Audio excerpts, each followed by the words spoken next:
بسم اللہ الرحمن الرحیم الحمدللہ وکفی والصلاة والسلام علی من لا نبی بعدہ اما بعد۔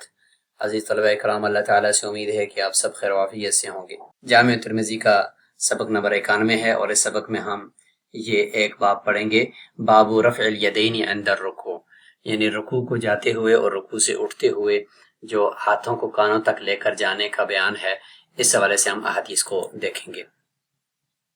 گزشتہ سبق کا خلاصہ ایک نظر دیکھ لیجئے، اور اس سبق میں رفع الیدین کا ہی بیان ہوگا اور حدیث کی فوائد اور حکمتیں ہوں گی۔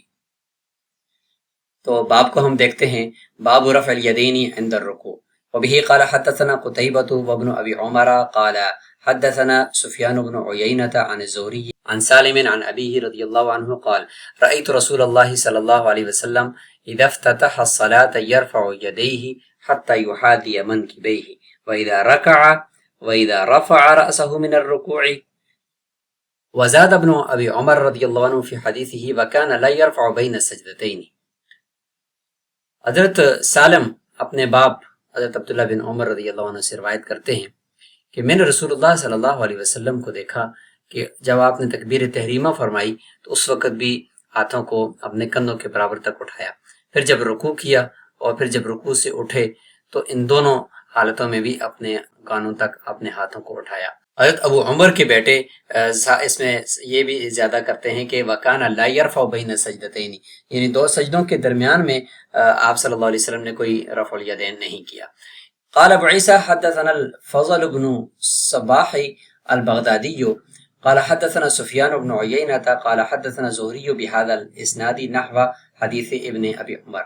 ابن ابی عمر رضی اللہ عنہ کی روایت کی سند کے مطابق ہی امام ترمذی رحمہ اللہ کو یہ ایک اور سند ملی ہے جس میں وکان لا یرفع بین السجدتین کا ذکر بھی موجود ہے۔ قال وفی الباب عن عمر وعلی ووائل بن حجر ومالک بن الحویرث وانس وابی ہریرہ وابی حمید وابی سعید وسہل بن سعد ومحمد بن مسلمہ وابی قتادہ وابی موسیٰ الاشعری وجابر وعمیر اللیثی رضی اللہ عنہم، ان تمام صحابہ کرام سے اس باب میں روایات موجود ہیں۔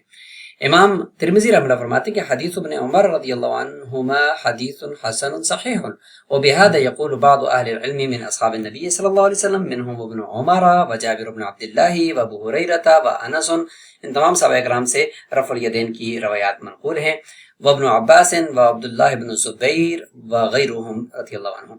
ومن التابعین الحسن البصری وعطاء وطاووس ومجاہد ونافع وسالم بن عبد اللہ وسعید بن جبیر وغیرهم، ان سب تابعین کا بھی یہی قول ہے۔ وبه يقول عبد الله بن المبارک والشافعی واحمد واسحاق۔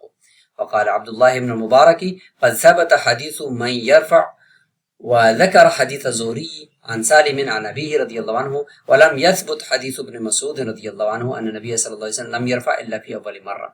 حضرت عبداللہ بن مبارک رحمہ اللہ کا قول ذکر کیا گیا ہے کہ رفع یدین کی احادیث وہ ثابت ہیں، اور انہوں نے پھر حضرت زہری عن سالم عن ابی کی روایت کو ذکر کیا، اور پھر فرمایا کہ حضرت عبداللہ بن مسعود رضی اللہ عنہ کی جو حدیث ہے یہ ثابت نہیں ہے، جو کہ یہ تھی کہ اللہ کے نبی نے صرف تکبیر تحریمہ کے لیے رفع الیدین کیا تھا، اس کے علاوہ کانوں کو ہاتھ نہیں لگایا یا پہنچایا پوری نماز کے اندر۔ تو فرماتے ہیں حضرت عبداللہ بن مبارک رحمہ اللہ کہ یہ حدیث تو ثابت نہیں ہے۔ آگے دیکھتے ہیں، وبی قال حدثنا بذلك احمد بن عبدۃ الآملی قال حدثنا باب بن زمعة عن سفیان بن عبد الملک عن عبد الله بن المبارک۔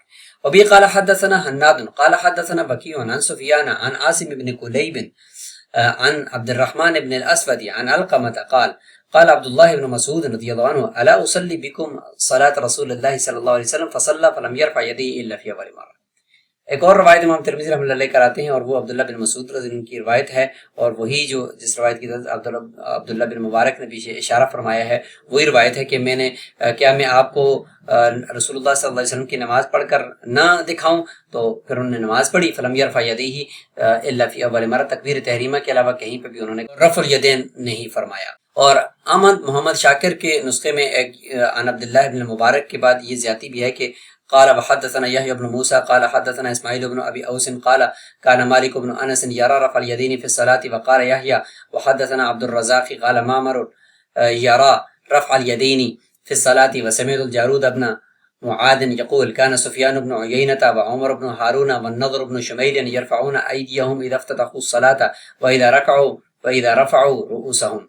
تو یہ ایک طویل سند کے ساتھ بھی روایت کی ہے، اور فرماتے ہیں کہ اسماعیل بن اوس نے روایت کیا ہے کہ مالک بن انس وہ بھی رفع الیدین نماز کے اندر کرنے کا عقیدہ رکھتے تھے اور قول رکھتے تھے.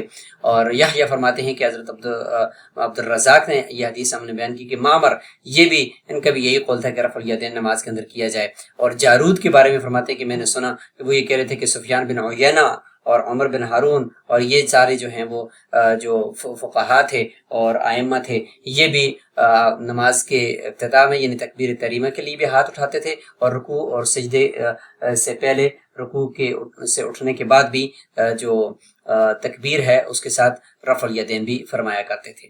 احمد محمد شاکر کے نسخے میں یہ بھی ہے باب ما جاء ان نبی صلی اللہ علیہ وسلم یرفع الا فی اول مرہ. حضرت عبداللہ بن مسعود کی روایت سے پہلے یہ باب بھی قائم کیا ہے. اور امام ترمذی رحمہ اللہ فرماتی کہ وفی الباب یعنی البراء ابن عازب رضی اللہ عنہ، اس باب کے تحت براء بن عازب رضی اللہ عنہ کی روایت بھی لائی جا سکتی ہے. امام ترمذی رحمہ اللہ فرماتی کہ حدیث ابن مسعود رضی اللہ عنہ حدیث حسن، حضرت عبداللہ بن مسعود رضی اللہ عنہ کی حدیث حسن ہے. وبه يقول غیر واحد من اهل العلم من اصحاب النبی صلی اللہ علیہ وسلم والتابعین وهو قول سفیان واہل الکوفہ. اہل کوفہ سے مراد احناف ہیں کہ ان کا بھی یہی قول ہے کہ رفع الیدین رکوع سے پہلے یا بعد میں نہیں کیا جائے گا. حدیث باب کے راویوں کو بھی دیکھ لیتے ہیں. ابن ابی عمر ان کا پورا نام کیا تھا؟ تو یہ محمد بن یحییٰ بن ابی عمر العدنی مکہ کے اندر رہائش پذیر رہے، اور یہ بھی کہا جاتا ہے کہ ابو عمر کی جو کنیت ہے وہ یحییٰ ہے، اور یہ صدوق ہیں، اور انہوں نے مسند بھی تصنیف فرمائی ہے. سالم، یہ سالم بن عبداللہ بن عمر رضی اللہ عنہ ہیں. اور فضل بن صباح البغدادی سمسار، اور انہوں نے حضرت ابن عیینہ سے اور حشیم سے روایت کیا ہے. اب نماز میں رفع الیدین کے حوالے سے جو ائمہ کے اقوال اور دلائل ہیں ان کو ہم یہاں ایک نظر دیکھ لیتے ہیں کہ رفع الیدین کا جو حکم ہے وہ اصل میں کیا ہے.